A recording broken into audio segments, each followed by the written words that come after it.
51번째. 방어 체계를 선택하라. 잠언 18장 10절 말씀입니다. 여호와의 이름은 견고한 망대라. 의인은 그리로 달려가서 안전함을 얻느니라. 어느 신문 기사에 의하면 국민 절반가량이 자신의 정신건강 상태가 좋지 않다고 인식하고 있습니다. 특히 30대와 저소득계층에서는 우울과 울분의 수준이 높게 나타났다고 합니다. 조사에 따르면 응답자의 대부분이 한국 사회의 정신건강 상태를 부정적으로 평가했습니다. 정신건강 악화의 주요 요인으로는 성과 중심 사회 분위기와 타인의 시선을 의식하는 문화라고 말하고 있습니다. 요즘 우리 사회에 많이 쓰이는 단어가 있습니다. 포모증후군은 어떤 것을 놓치고 싶지 않은 마음이나 나만 소외되는 두려움을 말합니다. 최신 트렌드나 모임 또는 정보를 놓치면 심한 불안과 스트레스가 증가하고 새로운 유행에 떨어질까 늘 우울해하는 것입니다. 반대로 밴드웨건 효과는 어떤 유행에 합류하려는 경향을 뜻하는 단어입니다. 다들 하니까 나도 해야 될 것 같은 심리입니다. 인간은 사회적 동물이기 때문에 다수의 선택이 더 안전해 보이기도 합니다. 이러한 결과로 충동적 결정을 하게 되고 심리적 불안이 더욱 가속화됩니다. 여러모로 불안한 세상에서 여러분은 어디로 피하십니까? 오늘 우리는 전쟁, 재난, 질병, 경제 불안 같은 수많은 위기 가운데 살아가고 있습니다. 이런 세상 속에서 우리는 안전한 피난처를 찾습니다. 어떤 사람은 돈, 권력, 인간관계에 의지하지만 결국은 이것이 나를 완전히 지켜줄 수 없다는 사실을 깨닫게 됩니다.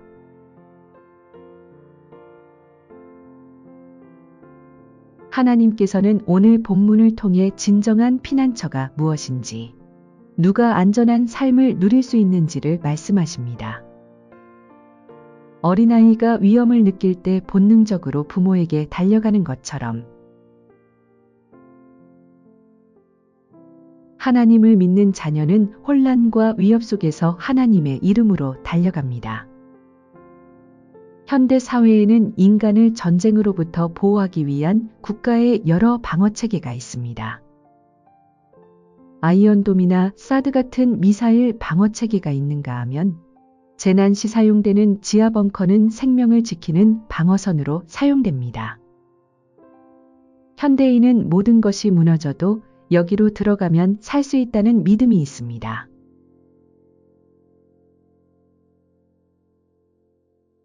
그러나 현대의 방어무기나 벙커는 인간을 어느 정도까지는 보호할 수 있지만 모든 위협을 막아주는 완벽한 방패는 아닙니다. 다량의 포화 공격이나 극초음속 미사일, 그리고 사람의 실수나 기술적 오작동은 쉽게 인간의 방패를 무너뜨릴 수 있습니다.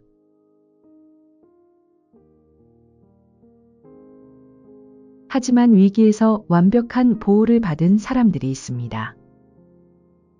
바로 성경인물 다니엘과 세 친구들입니다.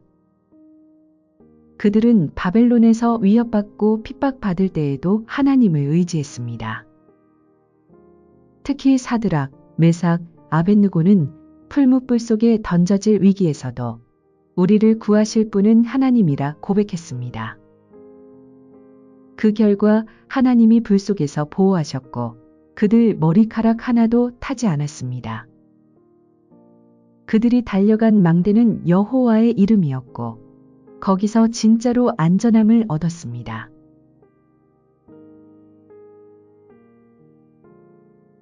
어느 누구도 개인적으로나 사회적으로 불행하기를 원하지 않습니다. 자신이 누리는 행복을 쉽게 놓치고 싶은 사람은 아무도 없을 것입니다. 그런데 행복에 대한 애착이 강하면 강할수록 나를 불행하게 만들 수 있는 모든 것에 대한 공포를 가집니다. 우리는 죽음을 두려워합니다. 실패를 두려워합니다. 불행을 두려워합니다. 전쟁을 두려워합니다.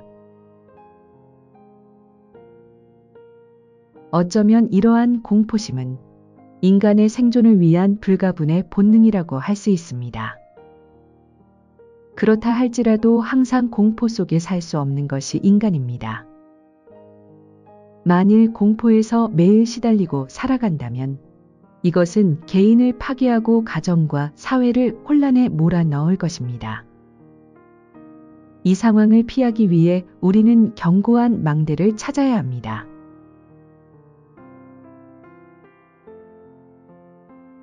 잠언서를 쓴 솔로몬은 그의 풍부한 인생 경험을 가지고 우리에게 말합니다. 두려운 일이 닥칠 때마다 의인은 하나님께 달려가고 그때 하나님은 안전함을 얻을 수 있는 견고한 망대가 되어주십니다.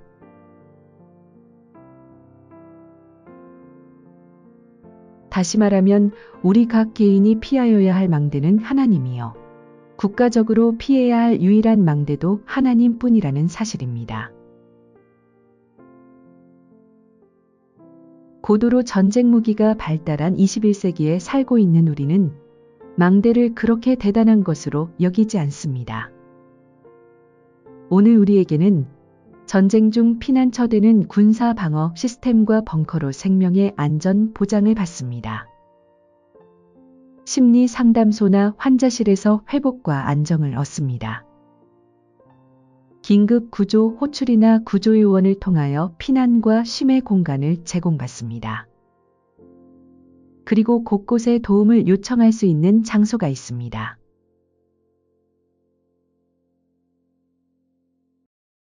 그러나 성경이 기록되던 시기만 해도 망대는 전쟁에서 많은 사람의 생명을 보호하고 구제하는데 절대적인 역할을 했습니다. 사사기 9장 50절. 그 성 가운데 견고한 망대가 있으므로 성읍 사람들 남녀가 모두 그리로 도망하여 들어가 문을 잠그고 망대 꼭대기로 올라가매. 그러므로 여기에서 망대의 의미는 안전의 대명사라 할 수 있습니다.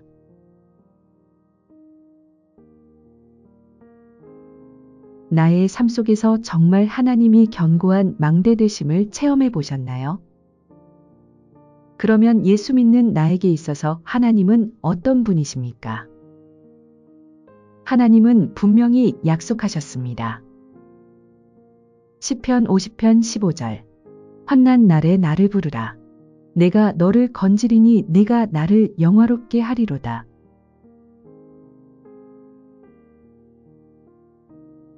환난 날 바위 틈 같은 좁은 공간 속에서 숨을 몰아쉬는 답답한 지경에서도 마침내 나를 거기에서 건져내시겠다는 말씀입니다. 성경에서 이 사실을 가장 많이 체험하고 간증한 사람을 추천하면 다윗을 들 수 있습니다.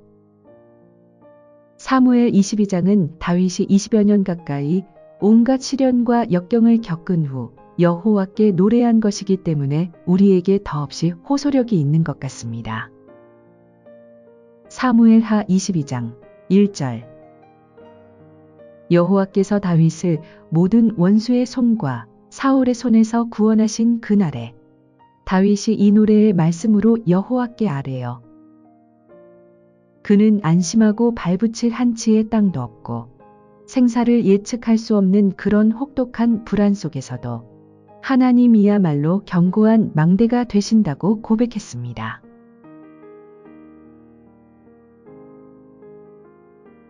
사무엘하 22장 17절. 그가 위에서 손을 내미사 나를 붙드시며 많은 물에서 나를 건져내셨도다. 이것은 휴가지에서 한가하게 지어낸 노래가 아니라 그의 실제 삶을 통해 하나님의 도우심을 역력히 체험한 데서 우러나온 간증입니다.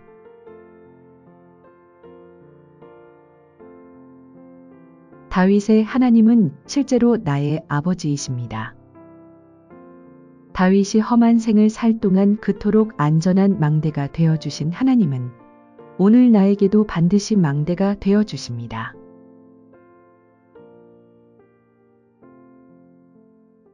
그러면 어떻게 하면 다윗처럼 망대 되신 하나님을 체험적으로 알면서 살 수 있을까요? 본문 안에 두 가지 구체적인 방법이 있습니다.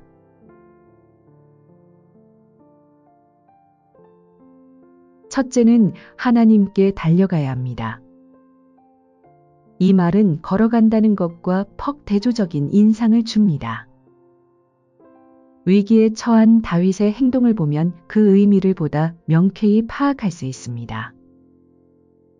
바로 부르짖는 기도입니다.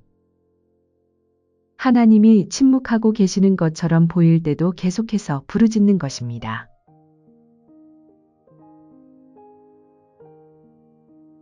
어떤 사람은 갑작스러운 질병, 경제적 위기, 인간관계 갈등 속에서 쉽게 무너지지만 믿음 있는 사람은 기도로 하나님께 피하여 도망갑니다. 여기서 마음의 평안을 얻고 때론 상황도 바뀌고 무엇보다 믿음 안에서 흔들리지 않게 됩니다.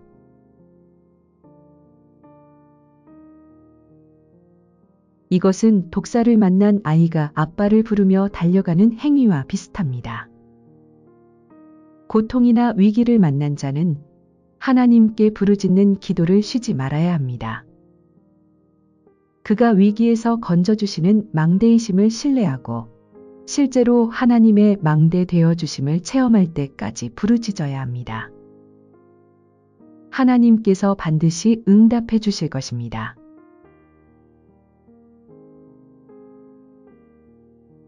하나님을 향한 다윗의 다름질은 또 다른 면에서 우리의 시선을 모읍니다. 그는 위험이 없어 보이는 일상적인 평안할 때에 항상 기도와 찬양으로 하나님께 고백하는 생활을 하였습니다. 매일 반복되는 경건 생활과 끊임없는 고백과 찬양의 생활이 위기의 때에 망대 되신 하나님께 안전함을 얻도록 하는 예방책입니다.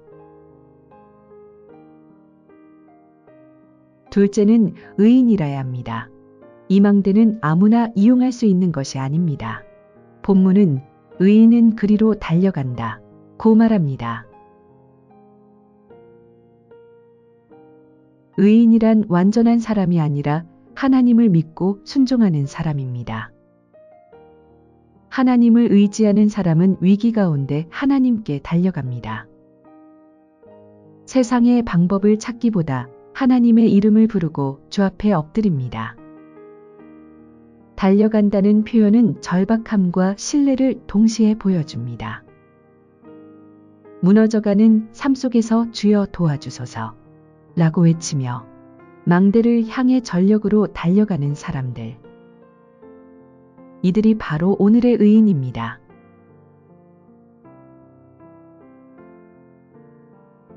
하나님 뜻에 순종하지 않는 사람이 하나님의 보호와 도움을 기대할 수 있을까요?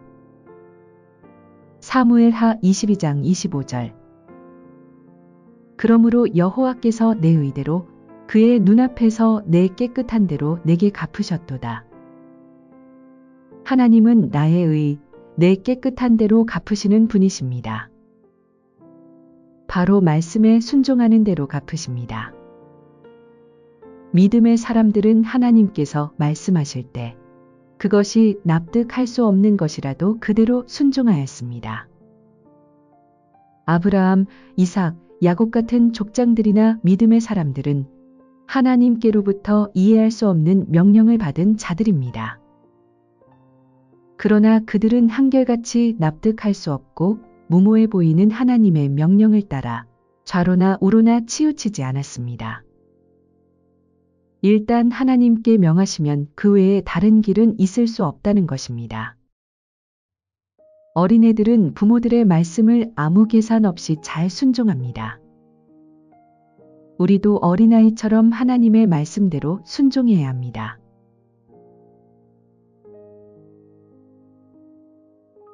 여호와의 이름은 견고한 망대입니다. 하나님의 이름이 피난처입니다. 고대에는 적의 침입을 막기 위해 망대를 세웠습니다. 그 망대는 높은 성 위에 지어졌고 그 안에 들어가면 적의 화살이나 칼로부터 보호받을 수 있었습니다.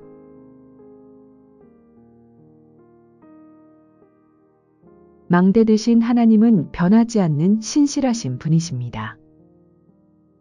하나님은 어떤 상황에서든지 우리를 돕는 전능하신 분이십니다. 하나님은 자비와 은혜로 나를 돕는 인자하신 분이십니다. 그러므로 그분의 이름은 견고한 망대이시고 절대 무너지지 않는 피난처입니다.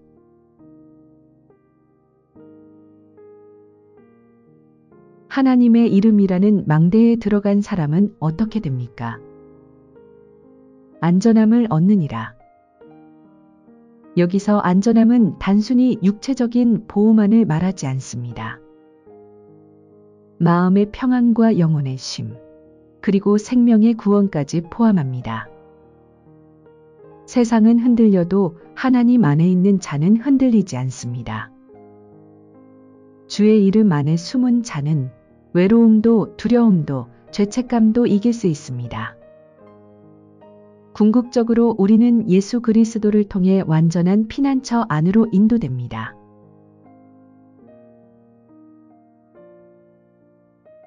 말씀을 정리합니다. 현대 사회는 다양한 위협에 대비하기 위해 방어무기 체계와 벙커 같은 피난처를 개발해 왔습니다. 미사일 방어망, 핵벙커 기술과 정보는 인간이 스스로 안전을 확보하려는 수단입니다. 그러나 이러한 피난처는 제한적입니다. 일시적인 보호만을 줄 뿐 완전한 안전을 보장하지는 못합니다. 반면 잠언 18장 10절은 여호와의 이름은 견고한 망대라 의인은 그리로 달려가서 안전함을 얻느니라고 말합니다. 이 말씀은 하나님 자신이 우리 삶의 가장 강력하고 완전한 피난처임을 선포합니다. 하나님의 이름은 인간의 기술보다 높고 결코 무너질 수 없는 피난처와 안전을 제공합니다. 인간의 피난처는 조건이 있고 불안전하지만 하나님께 피하는 길은 누구에게나 열려 있으며 언제나 안전합니다.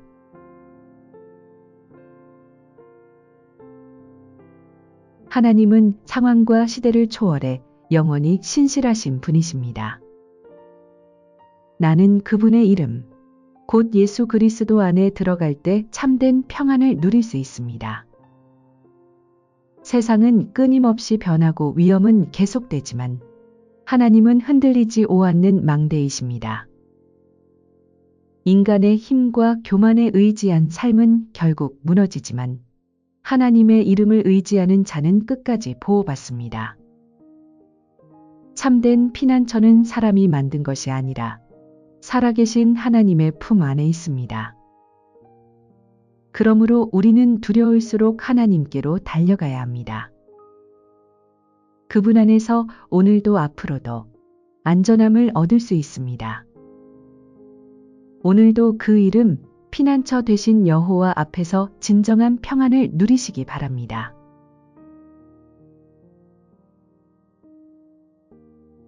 말씀과 함께 새로운 하루에 활력을 맞이하시길 바랍니다. 52번째 인간 독수리 로봇 이사야 40장 27절에서 31절 말씀입니다.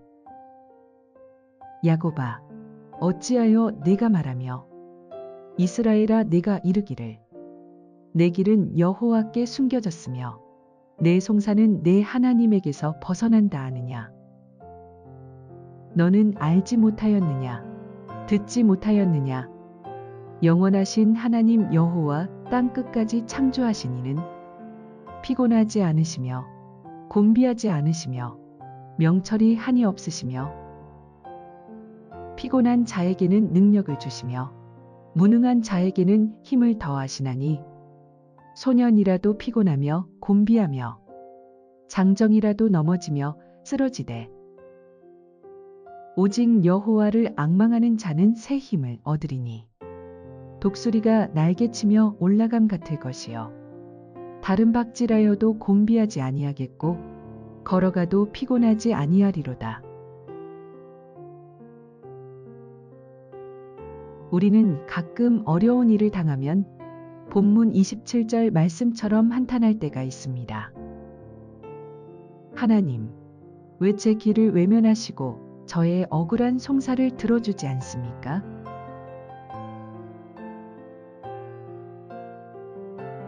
본문 당시 이스라엘 백성은 바벨론 포로 시기를 맞으며 절망하고 있었습니다. 그들의 마음엔 이런 생각이 들었습니다. 하나님은 우리를 잊으신 게 아닐까? 하나님이 우리의 기도에 응답하지 않으시는 이유는 무엇일까? 하나님은 내 문제를 모르시는 것 같다고 생각했습니다.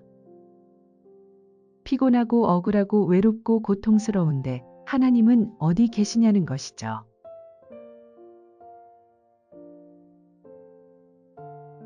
그러나 힘들고 괴로워도 하나님과 인격적으로 만나면 우리의 삶은 달라지고 축복의 지경도 넓혀집니다. 매일 하나님을 붙잡고 큰 은혜와 복을 달라고 기도하십시오.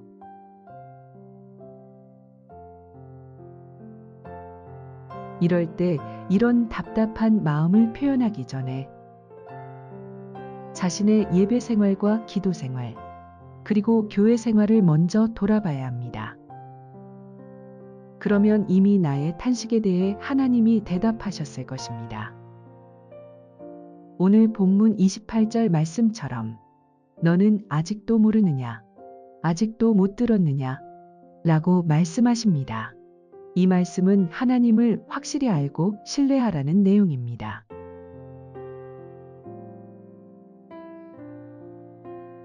우리가 하나님을 알고 말씀을 듣는 것은 지식을 위해서가 아닙니다. 내가 주께 대하여 귀로 듣기만 하였사오나 이제는 눈으로 주를 배옵나이다. 이 구절은 욥이 고난과 시련을 겪은 후 깨달은 바가 있는 고백입니다. 단순한 지식이나 전통적 신앙을 넘어 하나님을 인격적으로 깊이 경험한 후의 고백입니다.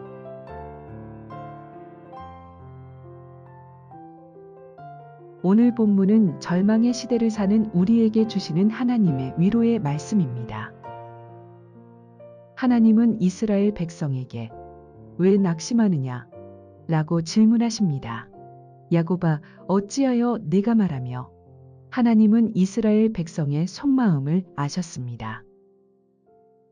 그들이 말하는 내 길은 여호와께 숨겨졌다는 것은 하나님이 내 인생을 돌보지 않으신다는 불신의 탄식입니다.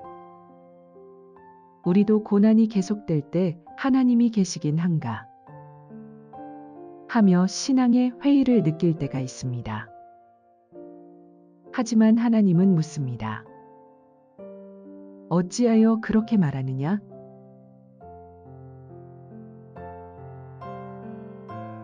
우리가 하나님의 본심을 알면 하나님의 뜻도 알게 될 것입니다. 너는 알지 못하였느냐? 듣지 못하였느냐? 하나님은 영원하신 분, 창조주이시며 지치지 않는 분이십니다. 우리는 약하지만 하나님은 명철과 지혜가 무한하시며 나보다 훨씬 더 나의 사정을 잘 알고 계십니다.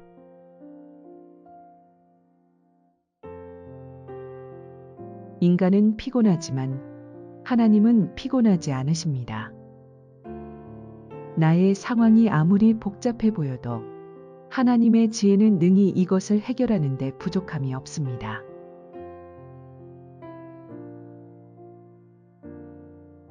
피곤한 자에게 능력을 주시며 무능한 자에게는 힘을 더하시는 하나님이십니다.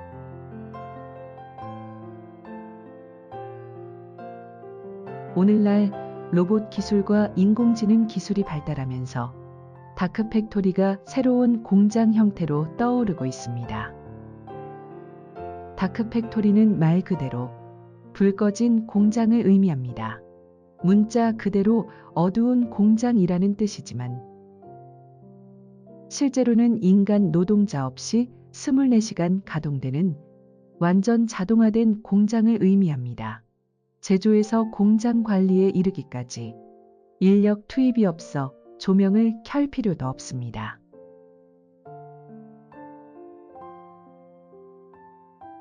이 공장은 인간이 가질 수 없는 많은 장점을 가지고 있습니다.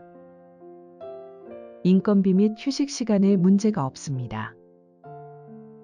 생산 일정이 정확하고 예측 가능합니다. 품질에 일관성이 있고 야간에도 가능하고 전등이나 냉난방이 필요 없습니다.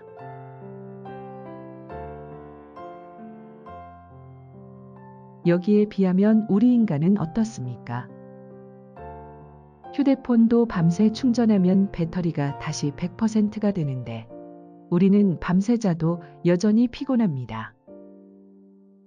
AI, 로봇, 자동화 시스템은 24시간 돌아가는데 우리는 몇 시간만 일해도 번아웃이 오고 스트레스에 지칩니다.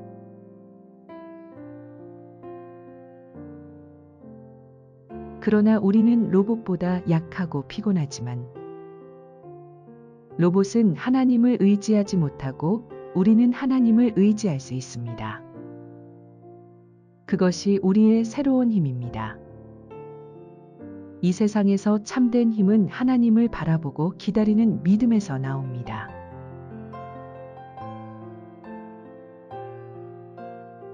소년이라도 넘어집니다. 장정이라도 쓰러집니다. 인간은 아프고 병들고 노쇠하고 허약해집니다. 로봇과 비교해도 우리 인간의 모습이 얼마나 보잘것없는 존재인지 알 수 있습니다. 그런데 하나님은 자신의 무능함을 아는 인간에게 능력을 주십니다. 피곤한 자에게는 능력을, 무능한 자에게는 힘을 더하신다. 이것이 하나님 은혜의 방식입니다.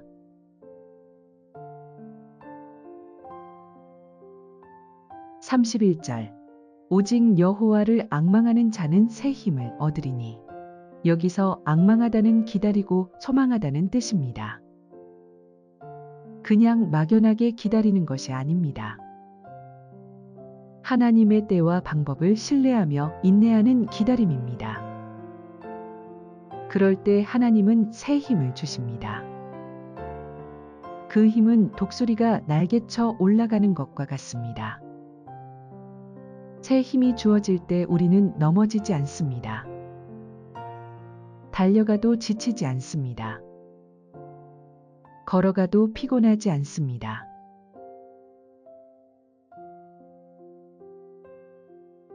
새 힘을 얻는 자의 모습이 왜 독수리 같을까요? 독수리는 예리한 시력을 가지고 있습니다. 인간보다 약 4배에서 8배 뛰어난 시력을 가지고 있어서 하늘 높이 날며 수 킬로미터 밖의 먹잇감도 볼 수 있습니다. 거기에 강력한 발톱과 부리가 있어서 먹잇감을 단단히 움켜쥐고 고기를 찢기에 적합하게 되어 있습니다. 더구나 긴 채공 능력과 상승 기류를 타는 능력 덕분에 적은 에너지로도 멀리, 높이 날 수 있습니다. 일반 새들이 접근하기 어려운 높은 바위나 절벽 등에 둥지를 틀며 천적의 위협으로부터 안전하게 살아갑니다. 이것이 바로 여호와를 앙망하는 자의 모습입니다.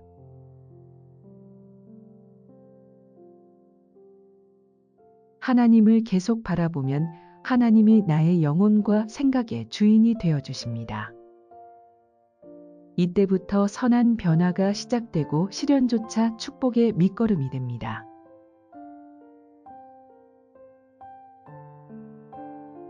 요셉은 13년간 무수한 환난을 이유 없이 당했지만 언젠가는 자기 때가 온다고 믿고 변함없이 신실했습니다. 요셉의 인내는 하나님의 뜻을 신뢰하며 끝까지 기다린 믿음의 모범입니다. 그는 형들에게 미움받아 노예로 팔리고 억울한 누명을 쓰고 감옥에 갇히는 등 수많은 고난을 겪었지만 하나님을 원망하지 않고 성실히 살아갔습니다. 감옥에서도 충성스럽게 지내며 하나님의 은혜로 총리까지 오르게 되었습니다. 요셉의 인내는 단순한 참음이 아니라 하나님이 일하심을 믿고 기다리는 신앙의 인내였습니다. 결국 그는 고난을 통해 하나님의 큰 계획을 이루는 도구가 됩니다. 그 믿음을 통해 결국 애굽의 총리가 되었습니다. 사람 생각으로는 끝인 것 같은 절망적인 상황에서도 하나님이 끝이 아니라고 하면 끝이 아닙니다.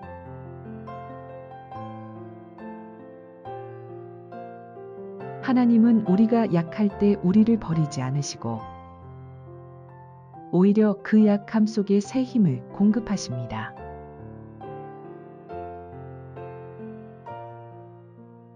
내가 고난 가운데 있습니까? 응답이 없어 보여도 하나님을 앙망하십시오. 하나님은 반드시 기다리는 자에게 힘을 주시고 우리의 날개를 들어 올리십니다.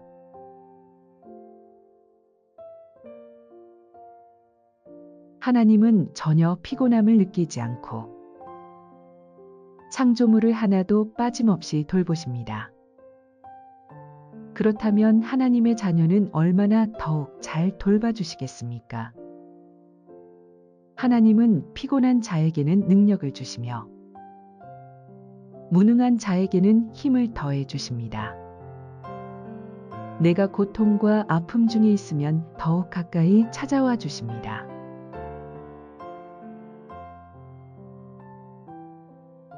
자녀가 울면 부모가 즉시 달려오듯이 내가 눈물로 기도하면 하나님도 즉시 달려오십니다.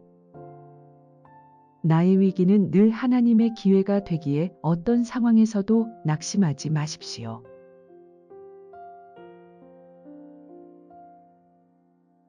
이 세상에서 인생을 장담할 사람은 한 사람도 없습니다. 열심히 땀을 흘리되 일의 결과와 미래는 하나님께 온전히 맡기고 하나님의 때를 기다려야 합니다.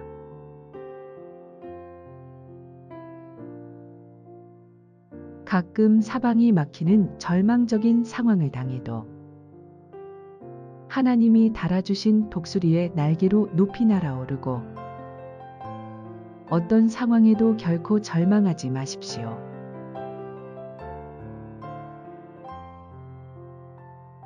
우리가 어떤 대상을 계속 바라보면 그 바라보는 대상이 점점 확대됩니다. 그처럼 하나님을 계속 바라보면 하나님이 크게 보이면서 미운 사람이나 어려운 문제는 점점 작게 보이게 됩니다. 시편 25편 15절. 내 눈이 항상 여호와를 바라보면 내 발을 그물에서 벗어나게 하실 것이미로다. 환경이 아니라 하나님을 바라보는 삶의 태도를 가지면 위기의 순간에도 구원의 소망이신 하나님께서 벗어나게 해주십니다.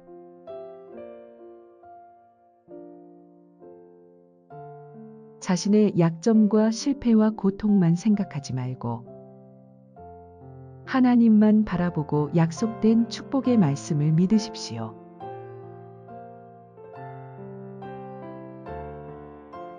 힘들어도 끝까지 하나님만 붙들고 나아가면 문제와 질병과 시련의 때는 끝나고 머지않아 응답과 치유와 축복의 때가 옵니다. 사람을 너무 의지하지도 말고 사람에게 너무 실망하지도 마십시오.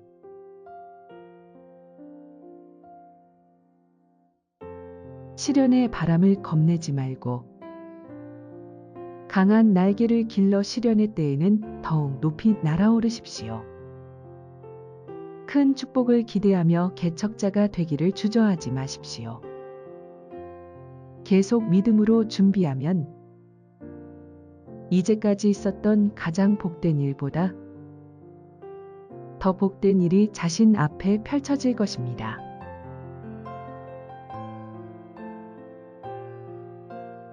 말씀을 맺겠습니다.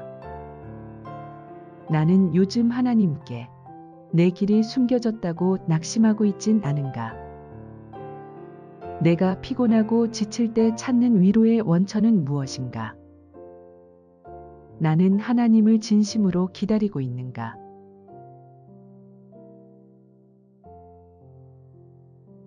하나님은 피곤하지 않으시고 모든 것을 아시는 창조주이십니다.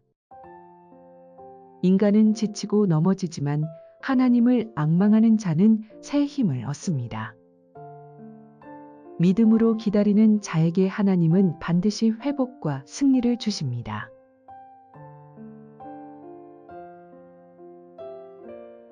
오늘도 주의 눈이 우리를 지키시니 마음을 맡기고 평안히 쉬세요. 주님 안에서 영육이 회복되시길 바라며 내일 아침 여호와를 바라보며 새 희망을 맞이하시길 바랍니다.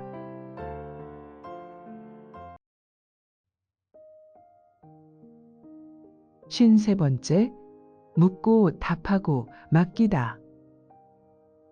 본문 말씀은 시편 121편입니다. 내가 산을 향하여 눈을 들리라. 나의 도움이 어디서 올까? 나의 도움은 천지를 지으신 여호와에게서로다. 여호와께서 너를 실족하지 아니하게 하시며 너를 지키시는 이가 졸지 아니하시리로다. 이스라엘을 지키시는 이는 졸지도 아니하시고 주무시지도 아니하시리로다. 여호와는 너를 지키시는 이시라. 여호와께서 내 오른쪽에서 내 그늘이 되시나니 낮에 해가 너를 상하게 하지 아니하며 밤의 달도 너를 해치지 아니하리로다. 여호와께서 너를 지켜 모든 환난을 면하게 하시며 또 내 영혼을 지키시리로다. 여호와께서 너의 출입을 지금부터 영원까지 지키시리로다.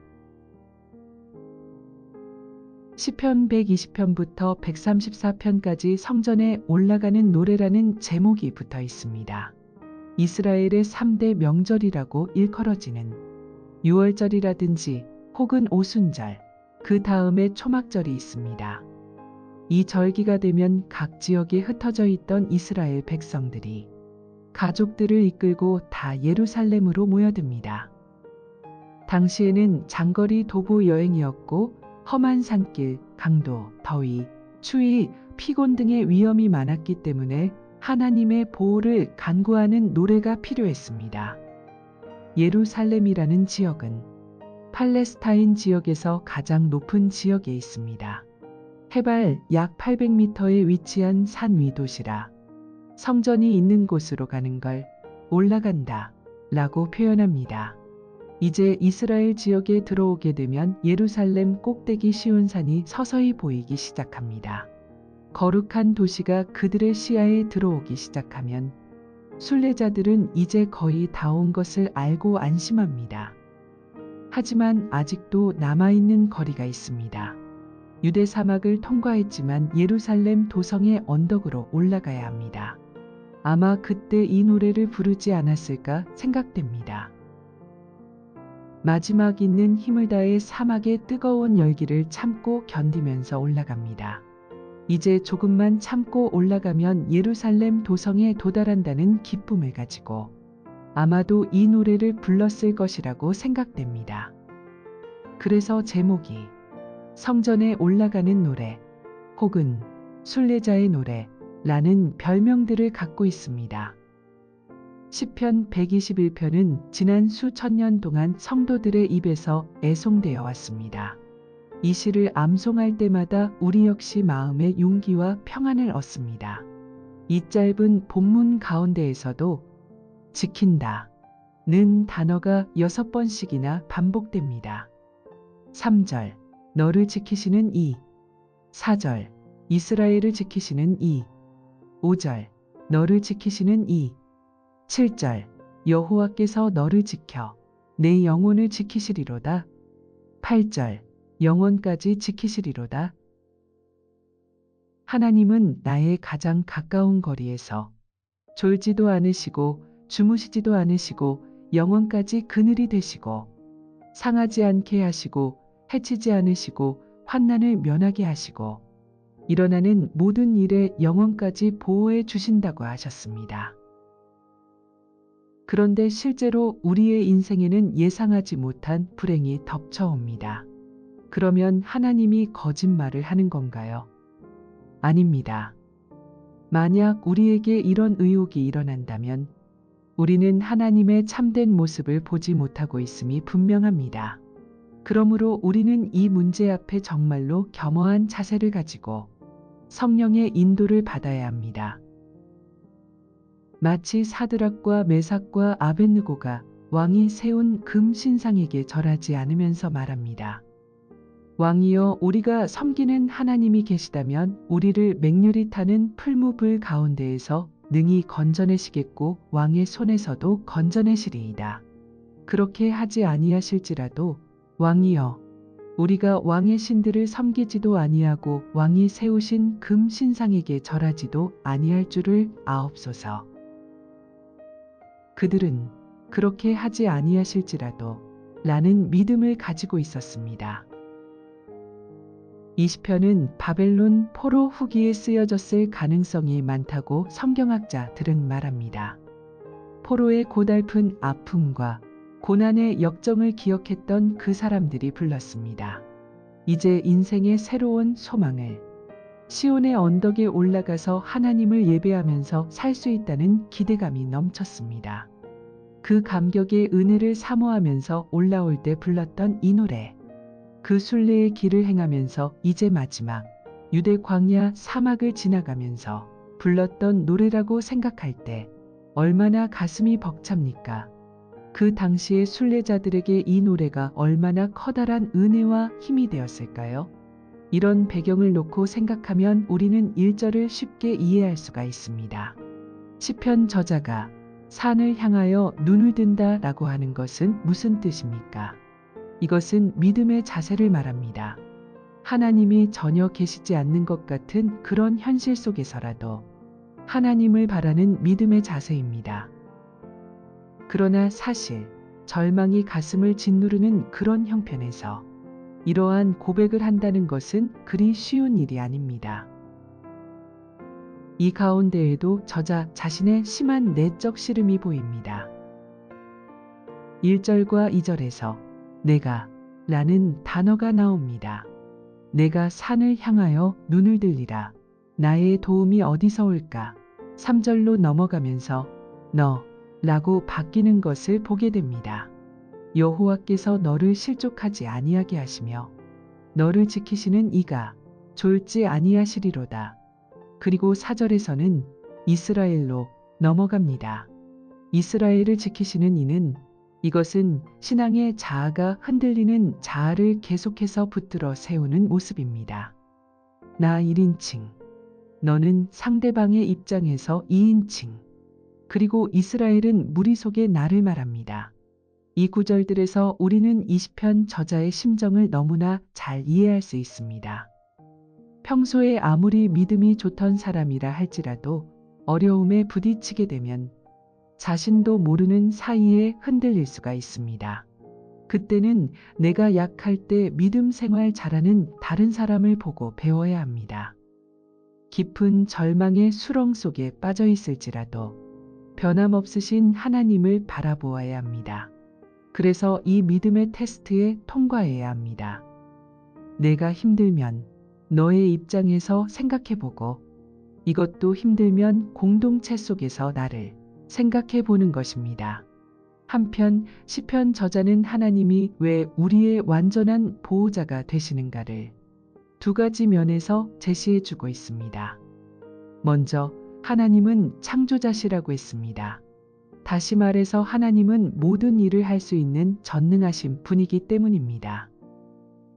욥은 자기의 주장을 굽히지 않았지만 결국은 하나님께서 내가 너를 지었다 고 말씀하셨을 때 욥은 고백합니다. 과거에는 귀로만 들었더니 이제는 눈으로 봅니다. 또 한 가지 이유는 4절에 이스라엘이라는 단어 속에 내포되어 있습니다. 이스라엘이라고 하는 말은 우리가 하나님의 소유가 되었다는 뜻입니다. 이사야 43장 1절에 이스라엘아 너를 지으신 이가 말씀하시느니라. 너는 두려워하지 말라. 내가 너를 구속하였고 내가 너를 지명하여 불렀나니 너는 내 것이라.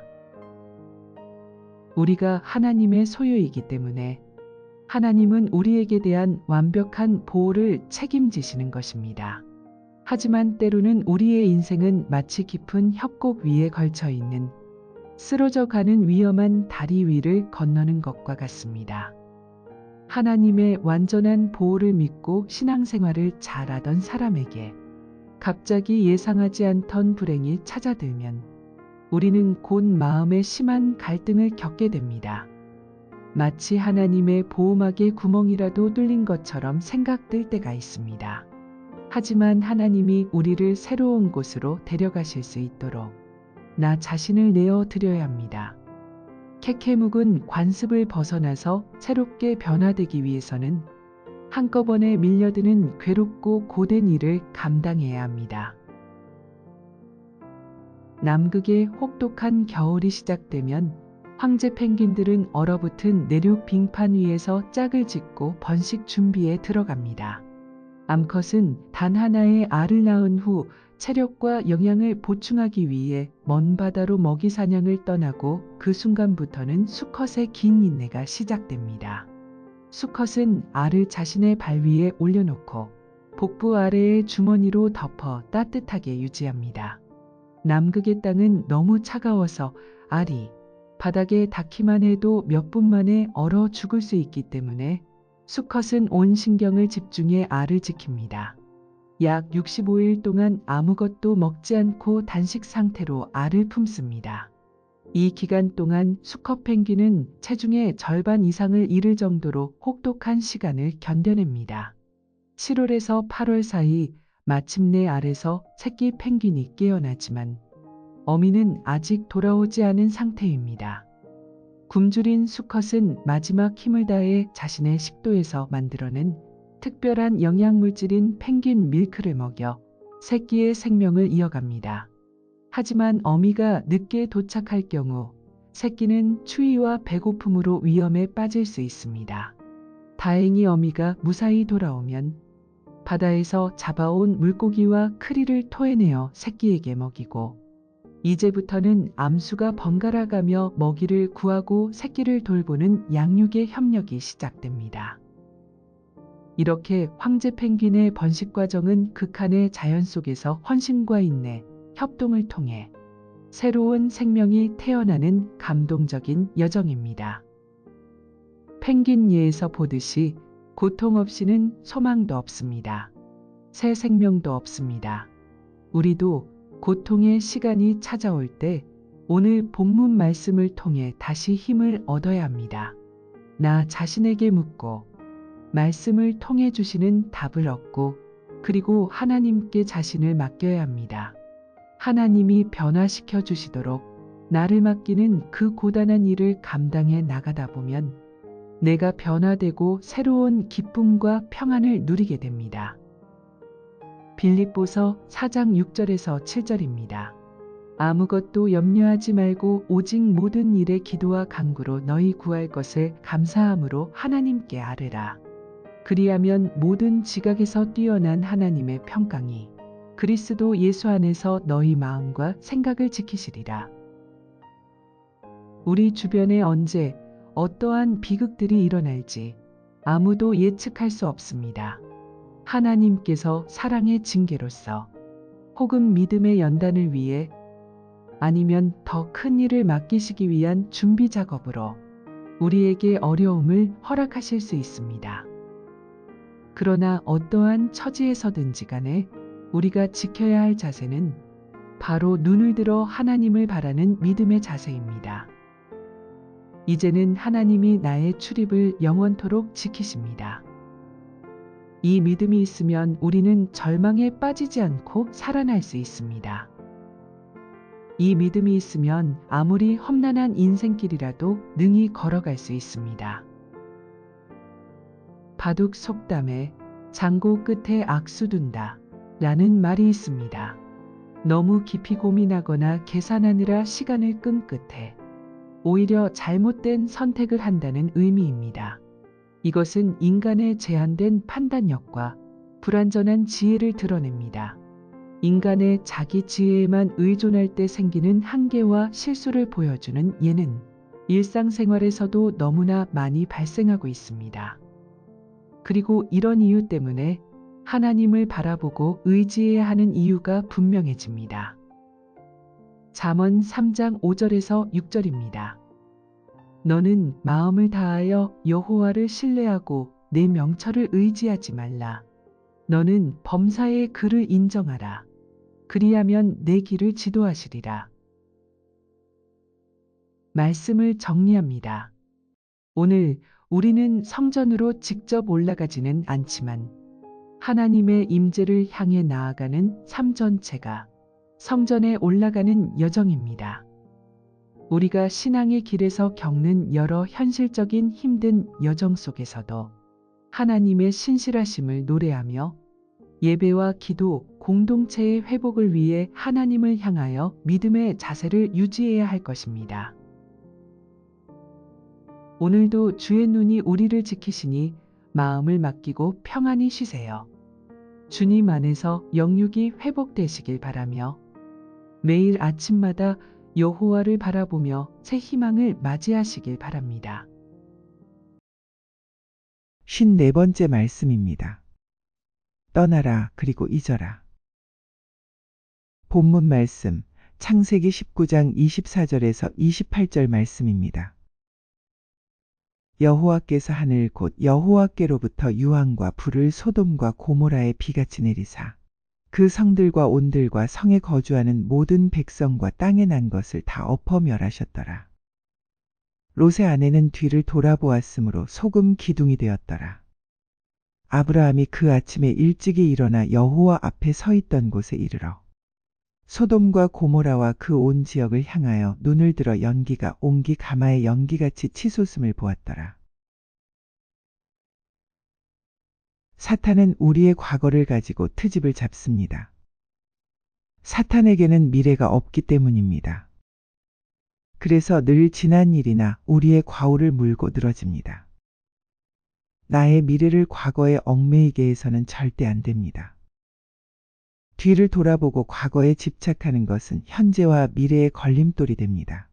민수기 11장 5절에서 6절입니다. 우리가 애굽에 있을 때에는 값없이 생선과 오이와 참외와 부추와 파와 마늘을 먹은 것이 생각나거늘 이제는 우리의 기력이 다하여 이 만나 외에는 보이는 것이 아무것도 없도다. 이스라엘 백성들은 하나님이 공급하시는 만나에 대해 불평하며 과거 애굽의 노예 시절을 그리워합니다. 이는 하나님의 인도와 구원을 경멸한 행위라고 볼 수 있습니다. 하나님의 가나안 정복 약속을 믿지 않고 다시 애굽으로 돌아가자는 지도자를 세우려 했습니다. 그 결과로 40년 광야 방황해야 했고 하나님의 약속의 땅에 들어가지 못하는 상황을 맞이하게 되었습니다. 하나님보다 과거의 삶을 더 소중히 여기는 태도로 미래를 상실했습니다.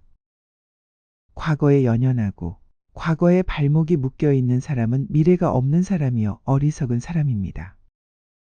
뒤를 돌아본다는 것은 습관적으로 과거에 집착하는 현상을 말합니다. 특별히 이 세상의 것에 연연하는 문제입니다. 성경에 등장하는 인물 가운데서 뒤를 돌아본다 하면 생각나는 사람이 있습니다. 바로 롯의 아내입니다. 롯의 아내가 뒤를 돌아보다가 소금 기둥이 되었습니다. 볼수록 불행한 여인입니다. 소돔성을 심판하실 때 하나님은 아브라함을 생각하셔서 롯의 가족들을 구원하셨습니다. 그리고는 도망하여 뒤를 돌아보거나 들에 머무르지 말고 산으로 도망하여 멸망함을 면하라 고 명령하셨습니다. 우리는 소돔이라는 세상을 빠져나와 하나님의 성산을 향해서 믿음으로 다름질하는 과정에 와 있습니다. 아브라함 때문에 구원받은 롯의 가족처럼 억지로 예수 믿는 사람도 있을 것입니다. 자이든 타이든 예수님을 믿었으면 이제는 뒤를 돌아보지 말고 앞만 향해서 힘껏 달려야 합니다. 이것이 구원받는 길입니다. 본문의 아브라함은 새벽에 일어나 소돔이 있는 곳을 바라봅니다. 그는 기도하던 자리, 하나님과 대면하던 곳에서 바라봅니다. 안타까운 마음으로 하나님의 심판을 무겁게 느끼며 그 광경을 바라봅니다. 우리는 죄로 인해 멸망당하는 세상을 아브라함처럼 기도의 눈으로, 하나님의 눈으로 바라보아야 합니다. 창세기 6장에 보면 하나님은 사람의 죄악이 가득함을 보고 노아에게 방주를 만들라고 말씀하십니다. 그 당시 사람들이 보기엔 비현실적이고 어리석어 보이는 일이었습니다. 하지만 노아는 하나님의 말씀을 미래의 일이지만 지금 현실로 받아들였습니다. 히브리서 11장 7절입니다. 믿음으로 노아는 아직 보이지 않는 일에 경고하심을 받아 방주를 준비하여, 믿음이란 아직 이루지 않은 하나님의 약속을 현실처럼 받아들이는 신앙입니다. 믿음으로 미래를 준비하는 사람은 현재를 하나님과 함께 걷는 사람입니다. 방주는 하루아침에 지어진 것이 아닙니다. 어떤 학자들은 100년 가까이 걸렸을 것으로 봅니다.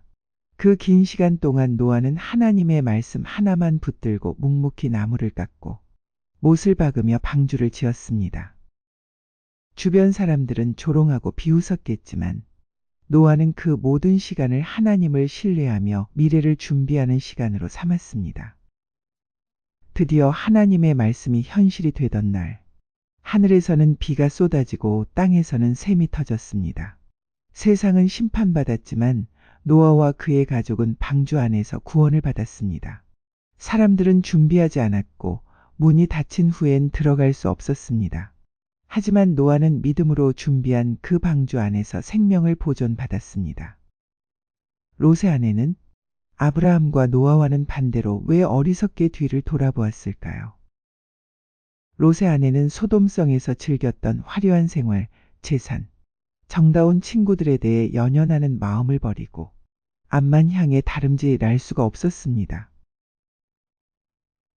롯의 아내처럼 과거의 재미를 잊지 못하고 있는 사람들, 예수님 때문에 포기한 세상의 것들을 은근히 그리워하고 있는 사람들, 예수님을 믿지만 반드시 단념해야 할 것인 줄 알면서도 미련이 남아 포기하지 못하는 사람들, 이 모든 사람들은 롯의 아내로부터 경고를 받아야 합니다. 왜 뒤를 돌아보아서는 안 됩니까?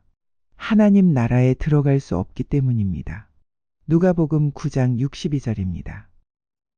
손에 쟁기를 잡고 뒤를 돌아보는 자는 하나님의 나라에 합당하지 아니하니라. 우리는 쟁기 잡은 사람과 같습니다. 예수님을 믿고도 뒤만 돌아보다가 막상 들어가야 할 하나님 나라에 못 들어가면 얼마나 불쌍합니까?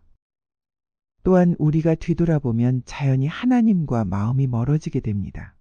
그럼 뒤를 돌아보지 않으려면 어떻게 해야 합니까? 시편 45편 10절에서 11절입니다. 딸이여 듣고 보고 귀를 기울일지어다. 내 백성과 내 아버지의 집을 잊어버릴지어다. 그리하면 왕이 내 아름다움을 사모하실지라. 그는 내 주인이시니 너는 그를 경배할지어다. 이 구절은 왕에게 시집오는 왕비에게 주는 권면입니다. 전심으로 새로운 삶에 집중하라는 의미. 과거의 정체성이나 고향, 친정에 집착하지 말고 이제는 새로운 왕국과 왕에게 충성을 다하라는 말입니다. 고대 왕권 시대에는 왕이 신적 존재처럼 여겨졌기 때문에 신부가 왕을 섬기고 복종해야 했습니다. 예수 그리스도를 신랑으로 교회를 신부로 보는 관점에서 성도가 그리스도를 경외하고 순종하는 삶으로 이어져야 합니다. 마찬가지로 예수님과 결혼한 사람은 과거에 즐겼던 세상 것을 끊어버려야 합니다. 이것이 롯의 아내가 당한 비극을 피하는 유일한 길입니다. 그래서 사도 바울은 예수를 믿고 예수를 위하여 과거에 무엇을 했던지 자기에게 유익하던 것은 다 해로 여기고 그것을 배설물처럼 던져버렸다. 고 말합니다. 예수 믿는 사람은 정과 욕심에 사로잡힌 옛사람은 십자가에 못 박은 사람입니다. 예수 믿는 사람은 이것을 다시 돌이켜보면 안 됩니다. 마음으로 연연하며 사랑해서 안 됩니다. 그리스도와 함께 다시 살리심을 받은 우리는 위의 것을 찾아야 합니다. 골로새서 3장 1절에서 2절 말씀. 위의 것을 생각하고 땅의 것을 생각지 말라. 위의 것을 생각할 때 이 말씀이 능력이 되어 여러분 삶 가운데 역사하셔서 나의 힘으로 끊을 수 없었던 과거에 연연하던 마음들을 끊어주실 것입니다. 데마라는 사람도 세상을 사랑하여 떠납니다. 골로새서 4장 14절 말씀입니다. 사랑을 받는 의사 누가와 또 데마가 너희에게 문안하느니라. 이때는 바울이 골로새 교회에 편지하면서 데마를 자신의 동역자 중 한 사람으로 소개합니다. 당시 데마는 누가와 함께 바울 곁에 있었고 교회의 문안 인사를 전할 만큼 신실한 동역자로 보입니다. 빌레몬서 1장 24절 말씀입니다. 또한 나의 동역자 마가 아리스다고 데마 누가도 문안하느니라. 바울은 데마를 마가 아리스다고 누가와 함께 자신의 동역자라고 밝히며 사역의 일원으로 인정하고 있습니다. 하지만 이후에 디모데후서 4장 10절 말씀을 보면 데마는 이 세상을 사랑하여 나를 버리고 데살로니가로 갔고 데마가 실패한 이유는 세상을 사랑하여 과거로 돌아갔기 때문입니다. 데마는 바울의 동역자였지만 끝까지 함께하지 않고 세상에 대한 사랑 때문에 사역에서 이탈합니다. 그는 과거의 삶이나 세속적 안정, 쾌락을 포기하지 못한 사람의 상징입니다. 그 결과는 성경에 더 이상 등장하지 않으며 영적으로는 버려진 동역자로 남아 있습니다. 인간에게는 과거, 현재, 미래의 세 가지 시간이 있습니다. 현재는 과거의 성적표 같은 것입니다. 과거에 어떻게 살았는가의 결과가 현재입니다. 만일 현재가 만족할 수 있는 것이라면 과거에 그렇게 되도록 노력했기 때문입니다. 그리고 현재의 생활 방식이 미래를 결정합니다. 미래는 현재의 결과입니다. 여기서 우리가 어떻게 살아야 좋은지를 알 수 있습니다. 현재라는 시간에 전력 투구하는 것이 최선입니다. 결국 우리는 현재의 승부를 거는 수밖에 없습니다. 무슨 일을 할 때마다 조건을 붙이며 핑계를 대는 사람이 있습니다. 시간 여유가 있으면, 돈의 여유가 생기면, 하고 싶은 마음이 생기면, 하지만 인생의 승부는 현재를 무대로 삼을 수밖에 없습니다.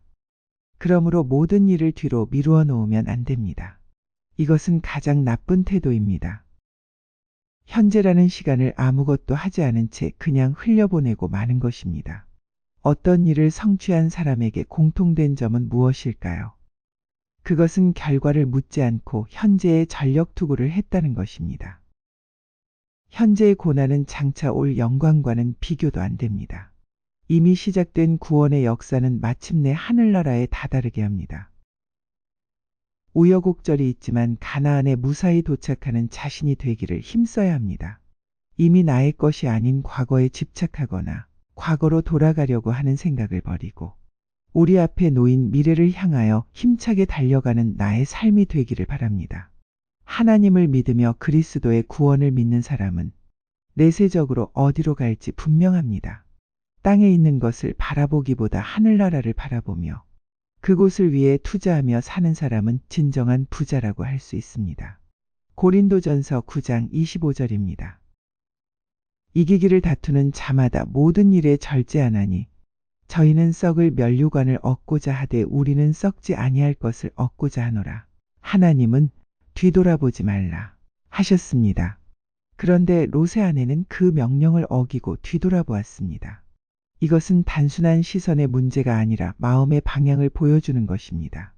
그녀는 몸은 소돔에서 나왔지만 마음은 여전히 소돔에 있었던 것입니다. 결국 그녀는 소금 기둥이 되어 오늘 우리에게 하나님의 심판의 경고로 남았습니다. 하나님의 구원에 참여했다 하더라도 과거에 대한 미련과 죄에 대한 사랑이 남아있다면 진정한 구원을 누릴 수 없습니다. 믿음의 삶은 뒤돌아보는 삶이 아니라 앞을 향해 달려가는 삶입니다. 사도 바울은 이렇게 고백합니다. 빌립보서 3장 14절에서 15절입니다. 나는 뒤에 있는 것을 잊어버리고 앞에 있는 것을 잡으려고 표대를 향하여 그리스도 예수 안에서 하나님이 위에서 부르신 부름의 상을 위하여 달려가노라. 하나님은 오늘도 말씀하십니다. 뒤돌아보지 마라. 나는 너를 앞으로 이끄는 하나님이다. 과거의 죄, 미련, 실패, 세상에 대한 애착을 버리고 믿음으로 전진합시다. 오늘도 주의 눈이 우리를 지키시니 마음을 맡기고 평안히 쉬세요. 주님 안에서 영육이 회복되시길 바라며 매일 아침마다 여호와를 바라보며 새 희망을 맞이하시길 바랍니다. 55번째 말씀입니다. 제목은 아직도 분유를? 고린도전서 3장 1절에서 6절 말씀입니다. 1절 형제들아 내가 신령한 자들을 대함과 같이 너희에게 말할 수 없어서 육신에 속한 자 곧 그리스도 안에서 어린 아이들을 대함과 같이 하노라.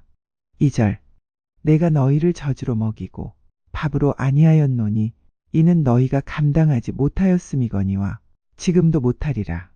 3절 너희는 아직도 육신에 속한 자로다. 너희 가운데 시기와 분쟁이 있으니 어찌 육신에 속하여 사람을 따라 행함이 아니리요. 4절 어떤 이는 말하되 나는 바울에게라 하고 다른 이는 나는 아볼로에게라 하니 너희가 육의 사람이 아니리요. 5절 그런즉 아볼로는 무엇이며 바울은 무엇이냐.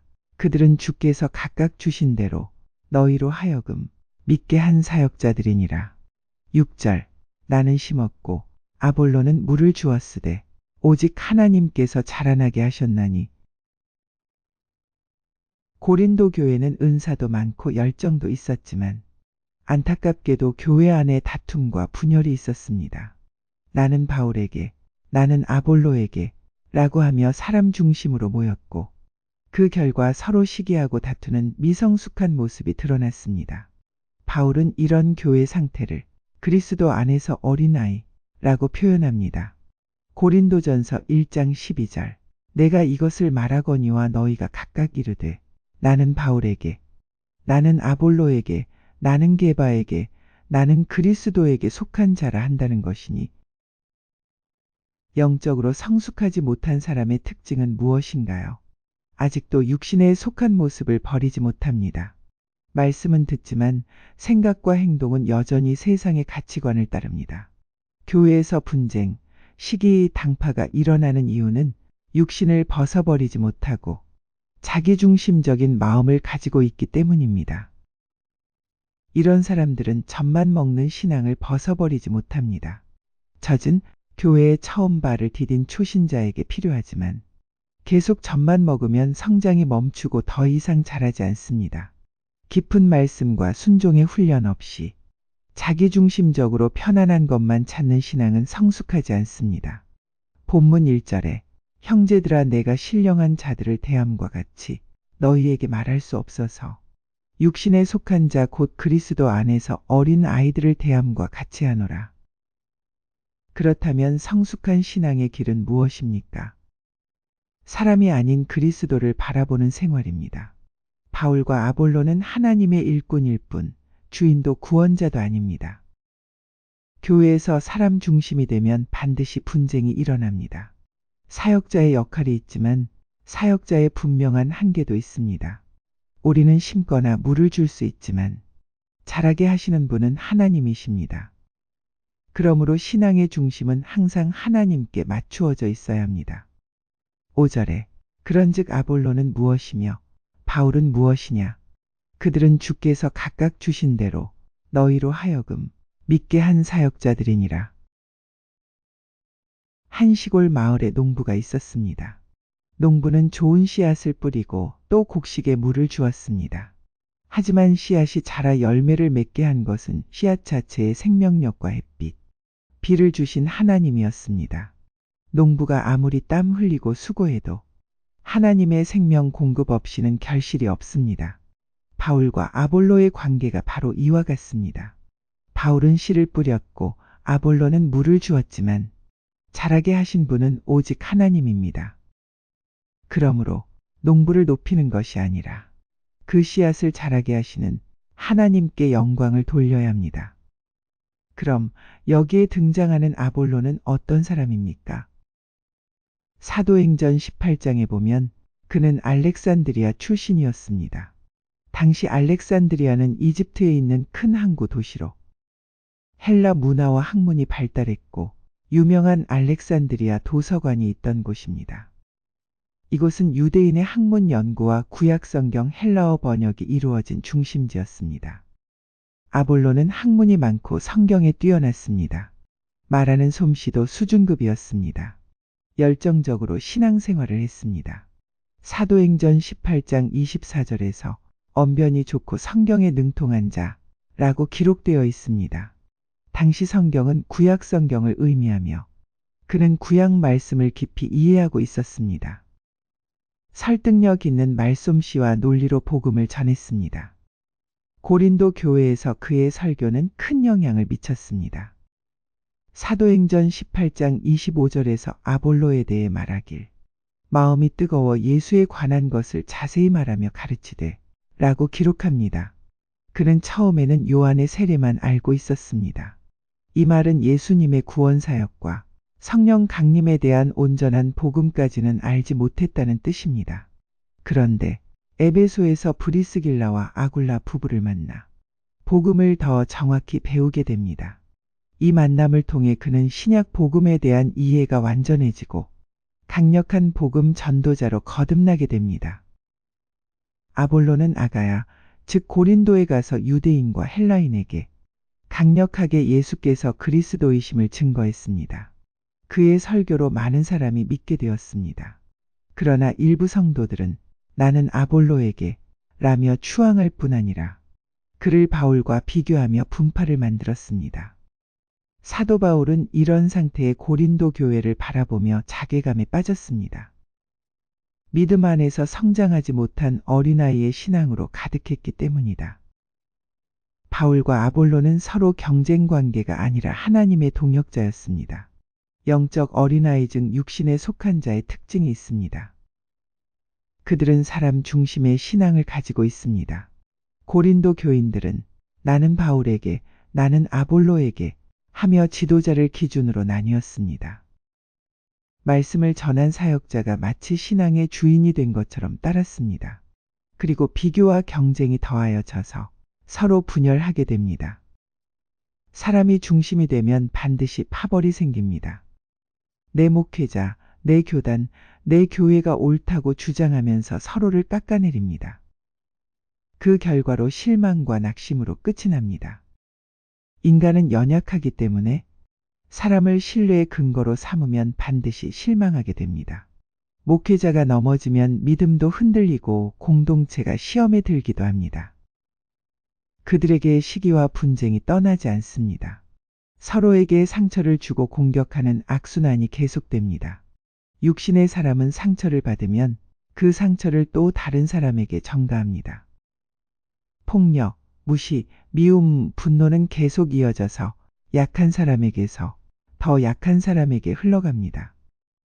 그 결과 가정에서는 부부싸움이 자녀에게, 자녀의 상처는 또 다른 나쁜 관계로 번져 사회 문제로 확산됩니다. 이처럼 악순환은 인간의 힘으로 끊기 어렵습니다. 하지만 그 문제를 가지고 하나님께 나아가면 악순환이 끊어집니다. 성경의 사무엘의 어머니 한나의 예를 보면 알 수 있습니다. 한나는 자녀를 낳지 못해서 아이가 있는 분인나의 공격을 계속 받았습니다.